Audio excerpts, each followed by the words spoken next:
पर में आया गधा और हुआ ऐसा न्याय, इतिहास बदल गया। चलो पूरी कहानी सुनते हैं। अकबर का दरबार उस दिन कुछ अलग ही चमक रहा था। लाल पत्थरों से बनी दीवारों पर पड़ती सुबह की धूप सोने जैसी चमक रही थी। मयूर सिंहासन पर बादशाह अकबर विराजमान थे। दरबार में अमीर उमराव, सेनापति, विद्वान और न्याय की आस लिए लोग अपनी अपनी जगह खड़े थे। बीरबल हमेशा की तरह शांत मुद्रा में हल्की मुस्कान लिए सबको देख रहे थे। दरबार की कार्यवाही शुरू ही हुई थी कि बाहर से अचानक शोर सुनाई दिया। सिपाहियों की आवाजें, लोगों की फुसफुसाहट और फिर एक अजीब सी आवाज, ढेंचू ढेंचू। अकबर ने भौहें चढ़ाईं। ये दरबार है या पशुशाला? सिपह सलार ने आगे बढ़कर सिर झुकाया। जहां पना बाहर एक गधा है और लोग कह रहे हैं कि वो इंसाफ मांगने आया है। पूरा दरबार ठहाकों से गूंज उठा। किसी ने कहा, अब गधे भी न्याय मांगने लगे। किसी ने हंसकर कहा, लगता है कलयुग आ गया है। अकबर ने हाथ उठाकर सन्नाटा कर दिया। गधा हो या इंसान, अगर दरबार के दरवाजे तक आया है तो उसे अंदर लाया जाए। दरबार के विशाल द्वार खुले। सिपाही एक दुबला पतला धूल से सना गधा अंदर लाए। उसकी आंखों में अजीब सी चमक थी, डर नहीं बल्कि पीड़ा और किसी अनकहे भरोसे की चमक। उसके गले में एक फटी हुई रस्सी लटक रही थी और पीठ पर जख्मों के निशान साफ दिख रहे थे। दरबार में हंसी अचानक धीमी पड़ गई। अकबर ने ध्यान से गधे को देखा। बीरबल, अकबर बोले, तुम्हें क्या लगता है? बीरबल आगे आए। उन्होंने गधे की आंखों में झांका, फिर अकबर की ओर देखा। जहां पना कभी कभी सच सबसे कमजोर आवाज में बोलता है। अकबर ने आदेश दिया, जो इस गधे का मालिक है उसे बुलाया जाए। कुछ ही देर में एक व्यापारी दरबार में लाया गया। रेशमी कपड़े, मोटी सोने की अंगूठियां और चेहरे पर घमंड। जहां पनाह, उसने कहा, यह मेरा गधा है, भाग गया था, पकड़ लिया गया। बीरबल ने शांत स्वर में पूछा, और इसकी पीठ पर यह जख्म? व्यापारी झेप गया। काम में ढील करता था, सजा देनी पड़ती है। उसी समय दरबार के पीछे से एक बूढ़ा किसान लड़खड़ाता हुआ आगे आया। जहां पनाह, उसकी आवाज कांप रही थी। ये गधा मेरा था, मैंने इसे पाल पोसा। इस व्यापारी ने इसे जबरन मुझसे छीन लिया था। दरबार में सन्नाटा छा गया। अकबर ने व्यापारी की ओर देखा। क्या कहते हो? व्यापारी ने गुस्से में कहा, झूठ है, ये गधा मेरा है, पैसे देकर खरीदा है। बीरबल ने मुस्कुराकर कहा, तो फिर सच जानना आसान है। उन्होंने आदेश दिया कि गधे को दोनों के पास ले जाया जाए। पहले व्यापारी के पास। गधा पीछे हट गया, कान खड़े कर लिए और डर से कांपने लगा। फिर किसान के पास। गधा अचानक शांत हो गया। उसकी आंखों से आंसू बहने लगे और वो किसान के कंधे से सिर रगड़ने लगा। पूरा दरबार स्तब्ध रह गया। बीरबल बोले, जहां पनाह, जानवर झूठ नहीं जानते। ये गधा अपने सच्चे मालिक को पहचानता है।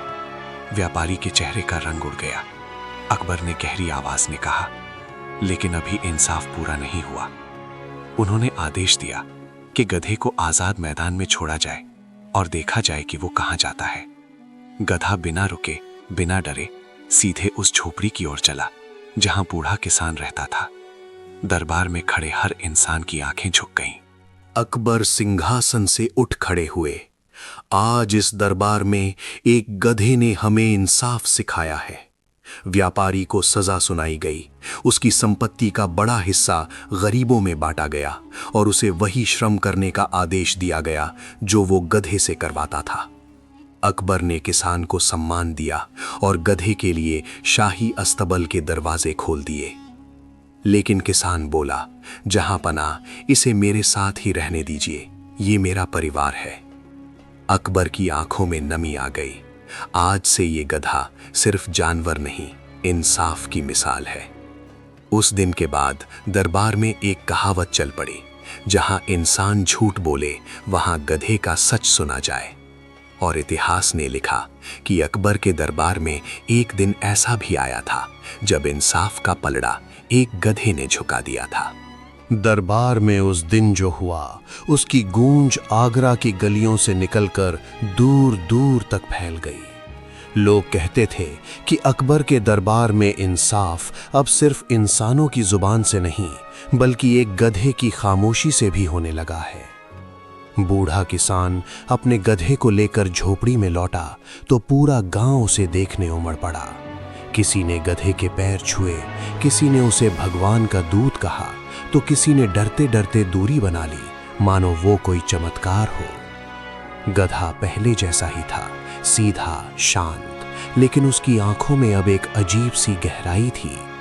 वो किसान के साथ खेतों में जाता, बच्चों के बीच बैठता और रात को झोपड़ी के बाहर चुपचाप बैठकर तारों को देखता। लेकिन जिस व्यापारी को सजा मिली थी उसके दिल में इंसाफ के लिए पश्चाताप नहीं बल्कि बदले की आग जल रही थी। वो आदमी रातों को सो नहीं पाता था। उसे लगता था कि उसकी इज्जत, उसका नाम सब उस गधे ने छीन लिया है। एक जानवर ने उसे सबके सामने झुका दिया था। उसकी आंखों में अब अकबर का डर नहीं बल्कि उस गधे के लिए जहर भरा गुस्सा था। एक रात वो अपने कुछ गुंडों को लेकर गांव की ओर निकला। चांदनी रात थी, खेतों में सन्नाटा पसरा हुआ था। किसान की झोपड़ी के पास पहुंचकर उसने गधे को पकड़ने की कोशिश की, लेकिन जैसे ही उसने रस्सी डाली, गधा जोर से रेंका। वो आवाज इतनी तेज और दर्द भरी थी कि पूरा गांव जाग गया। किसान दौड़ता हुआ बाहर आया। इसे छोड़ दो, वो चीखा, लेकिन व्यापारी ने धक्का दिया और बोला, आज तेहे भगवान को ले जाऊंगा। उसी समय गांव के लोग लाठी लेकर जमा हो गए।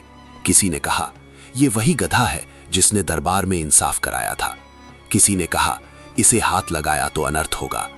हालात बिगड़ते देख व्यापारी भाग निकला, लेकिन उसके दिल में एक और चाल पक चुकी थी। अगले ही हफ्ते अकबर के दरबार में एक नया मामला पहुंचा। कुछ अमीर जमींदारों ने शिकायत की कि किसान झूठी कहानियां फैलाकर लोगों को भड़का रहा है और एक जानवर को भगवान बना रहा है। उन्होंने कहा कि इससे राज में अंधविश्वास फैल रहा है। अकबर ने किसान को दरबार में बुलवाया। बूढ़ा किसान कांपता हुआ आया।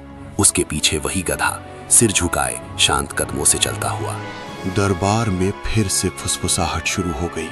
वही गधा फिर आ गया। अकबर ने गंभीर स्वर में कहा जा रहा है कि तुम इस गधे के नाम पर लोगों को भड़का रहे हो। किसान ने सिर झुकाकर कहा, जहां पना मैंने कुछ नहीं कहा, लोग खुद सच्चाई देख रहे हैं। बीरबल चुपचाप सब देख रहे थे। उन्होंने अकबर के कान में धीरे से कहा, जहां पना आज फिर इंसाफ की परीक्षा है, लेकिन इस बार गधे की नहीं, इंसानों की। अकबर ने आदेश दिया कि सभी शिकायतकर्ता सामने आए। वे बोले, यह जानवर लोगों को गुमराह कर रहा है। अगर ऐसे गधों से इंसाफ होने लगा तो कानून का क्या होगा? अकबर ने कुछ पल सोचा, फिर बोले, अगर यह गधा सचमुच झूठ का पर्दाफाश करता है तो डर किस बात का? उन्होंने एक अनोखा हुक्म दिया, कल दरबार में 3 ऐसे मामले लाए जाएं जिनमें सच्चाई और झूठ छुपा हो। फैसला ये गधा करेगा। पूरा दरबार सन्न रह गया। इतिहास में पहली बार किसी जानवर को न्याय की कसौटी बनाया जा रहा था। अगले दिन दरबार खचाखच भरा था। लोग दूर दूर से आए थे। पहला मामला 2 भाइयों का था, एक अमीर, एक गरीब। दोनों एक ही जमीन के दावेदार थे। जब गधे को अमीर भाई के पास लाया गया, वो बेचैन हो गया। गरीब भाई के पास आते ही गधा शांत हो गया और जमीन को सूंघने लगा, जैसे वो कुछ पहचान रहा हो। दूसरा मामला एक सिपाही और एक दरबारी का था। सिपाही पर रिश्वत का आरोप था।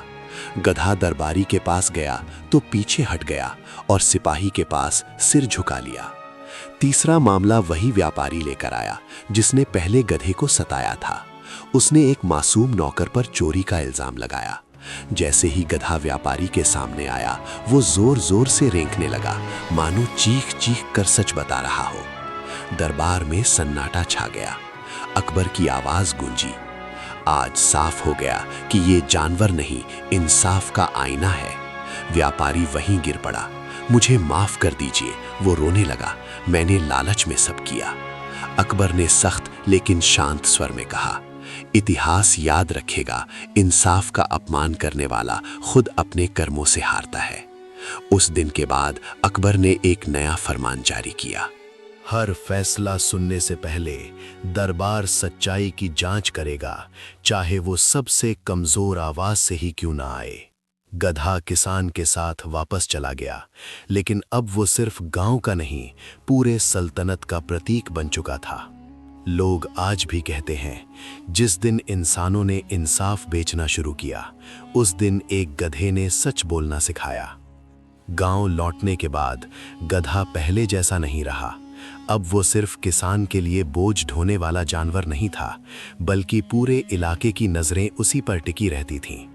बच्चे उसके पास बैठकर चुप हो जाते, जैसे उसकी खामोशी में कोई सीख छुपी हो।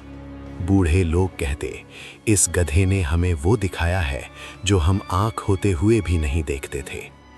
लेकिन सच्चाई की यही पहचान होती है, जितनी तेज रोशनी उतनी ही गहरी परछाई। दरबार के कुछ ऊंचे ओहदे वाले लोग अब अकबर से असंतुष्ट होने लगे थे। उन्हें डर था कि अगर हर सच यूं ही खुलने लगा तो उनकी कुर्सियां हिल जाएंगी। वे आपस में कहते, आज गधा, कल कोई और, फिर दरबार का क्या सम्मान रहेगा। एक रात गुप्त बैठक हुई। वही व्यापारी, कुछ जमींदार और 2-3 दरबारी। उन्होंने तय किया कि इस कहानी का अंत होना चाहिए, या तो गधा बदनाम होगा या किसान। उन्होंने पूरे इलाके में अफवाह फैला दी कि गधा कोई चमत्कार नहीं, बल्कि जादू से पागल किया गया जानवर है। कहा गया कि इससे फसलें खराब होंगी, बच्चों पर बुरा असर पड़ेगा और राज्य में अशांति फैल जाएगी। धीरे धीरे लोगों के मन में डर बैठने लगा। इसी बीच अकबर को खबर मिली कि सीमांत क्षेत्र में एक बड़ा विद्रोह खड़ा हो रहा है। कुछ गांवों पर अत्याचार हुआ, लेकिन दोष निर्दोष लोगों पर डाला जा रहा था। अकबर ने जांच का आदेश दिया। बीरबल ने वही नाम लिया, बूढ़ा किसान और उसका गधा। अकबर कुछ पल चुप रहे। अगर सच को डराने की कोशिश हो रही है, उन्होंने कहा, तो उसे सबसे आगे लाना होगा। किसान और गधा फिर से दरबार में आए। इस बार माहौल अलग था। हंसी नहीं थी, कौतूहल नहीं था, सिर्फ तनाव। विद्रोह से जुड़े लोग एक एक कर सामने आए। सब अपनी अपनी कहानी कह रहे थे। कोई कागज दिखा रहा था, कोई गवाह ला रहा था। सच और झूठ ऐसे उलझे थे कि अनुभवी दरबारी भी भ्रमित हो गए। अकबर ने गधे की ओर देखा। अगर आज भी सच बोलेगा, उन्होंने धीमे से कहा, तो ये सिर्फ एक राज्य नहीं, पूरी सोच बदल देगा। गधे को खुला छोड़ा गया। वो सीधे एक नौजवान सिपाही के पास गया, उसे सूंघा, फिर उसके पैरों के पास बैठ गया। सिपाही कांपने लगा। उसने सच कबूल कर लिया कि जमींदारों के कहने पर उसने झूठे आरोप लगाए थे। फिर गधा दूसरे आदमी के पास गया, वही व्यापारी। इस बार गधा रेंका नहीं, बस उसे देखा, देर तक देखा। व्यापारी की आंखें छुप गईं। मैंने ही आग लगवाई थी, वो बोला, ताकि डर फैले। दरबार में सन्नाटा टूट गया। सच की आवाज गूंज उठी। अकबर सिंहासन से उतर आए। आज अगर ये गधा नहीं होता, उन्होंने कहा, तो शायद इंसाफ फिर हार जाता। उन्होंने ऐलान किया कि झूठी गवाही देने वालों को सजा मिलेगी और जिन निर्दोषों पर अत्याचार हुआ, उन्हें राजकीय संरक्षण दिया जाएगा। लेकिन कहानी यहीं खत्म नहीं हुई। कुछ ही महीनों बाद बूढ़ा किसान बीमार पड़ गया। मृत्यु से पहले उसने अकबर को संदेश भिजवाया। अकबर खुद झोपड़ी तक आए। गधा किसान के पास बैठा था, बिल्कुल शांत। किसान ने कमजोर आवाज में कहा, जहांपना, मैंने कुछ नहीं किया, सब इसने किया। अकबर की आंखें भर आईं। नहीं, उन्होंने कहा, इसने हमें याद दिलाया कि इंसाफ ताकत से नहीं, सच्चाई से होता है। किसान की मृत्यु के बाद अकबर ने एक अभूतपूर्व निर्णय लिया। उन्होंने फरमान जारी किया कि किसी भी मामले में सबसे पहले कमजोर की सुनी जाएगी, चाहे वो किसान हो, नौकर हो या बोल न सकने वाला प्राणी। गधे के लिए एक खुला आश्रय बनाया गया। वो वहीं रहा, शांत, बिना किसी घमंड के। कुछ साल बाद जब वो भी इस दुनिया से चला गया, अकबर ने दरबार में सिर्फ एक पंक्ति कही, आज इंसाफ की सबसे सच्ची आवाज खामोश हो गई। इतिहासकारों ने बाद में लिखा कि अकबर के शासन में जो सबसे बड़ा बदलाव आया वो किसी युद्ध से नहीं, किसी कानून से नहीं, बल्कि एक गधे की सच्चाई से आया।